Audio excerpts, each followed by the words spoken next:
Hello everyone, welcome back to my channel. কালকের ভিডিওতে দেখিয়েছিলাম মামা বাড়িতে এসেছি, কারণ বোনের জন্মদিন ছিল। তো ফার্স্টেই দেখে নাও কেমন সাজিয়েছে গেট আর বাড়ি, এমনকি ছাদেও বেলুন দিয়ে সাজিয়েছিল। ভিডিও করে তারপর ঘরে চলে আসলাম। ঘরে এসে গল্প করছিলাম সবার সাথে। দেখো, বোন রেডি না হয়ে বাইরে থেকে উঁকি মারছে। অনেক বলার পর নিজে নিজেই মেকআপ করে নিল। দেখি কেমন সেজেছে বলতেই লজ্জা পেয়ে শুয়েই পড়ল।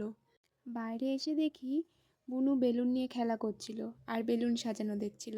কত লজ্জা পায় দেখো। কিছুক্ষণ পর রেডি হয়ে আমাদের দেখাতে চলে আসলো ছাদে। মাসি ছাদে ফুটি নিয়ে এসেছিল, ওটাই খেয়ে নিলাম গল্প করতে করতে। দেন ঘরে বসে সবাই মিলে গল্প করছিল, সেগুলোই শুনছিলাম। আর এই ভাইটা দেখো কত শান্ত আর কত মিষ্টি। যাই বাইরে থেকে একটু ঘুরে আসি। ঘুরে এসেই দেখি কেক আনবক্সিং সাজানো হচ্ছিল। এই কেকটা বোনের পছন্দের কেক ছিল। আর এই সেই ব্যক্তি যার আজকে জন্মদিন। তারপর কেকটা কাটা শুরু হলো। কেক কাটার পর কেক তুলতে পারছিল না, তাই দিদিকে ডাক দিল কেক তুলে দেবার জন্য। তারপর কেক তুলে সবাইকে কেক খাইয়ে দিল। একটু ভিডিও করে কিছুক্ষণ পর চলে গেলাম ছাদে খেতে বসার জন্য।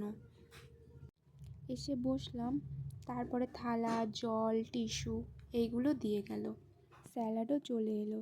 খুব পোকা উঠছিল আর খাবারের মধ্যে পোকাগুলো পড়ছিল, কিন্তু তার মধ্যেই খেতে হবে। ডিমের ডেভিল দিয়ে গেল। খুব গরম ছিল তাই একটু ফু দিয়ে খাচ্ছিলাম। ফ্রায়েড রাইস আর চিকেন কষা দিয়ে গেল। খাওয়া শেষ করে ওয়েট করছিলাম আর কিছু আছে কি না বা কখন দেবে। চলে আসলো চাটনি, পাঁপড়, পায়েস, মিষ্টি। শেষ পাতে ছিল জোয়ান।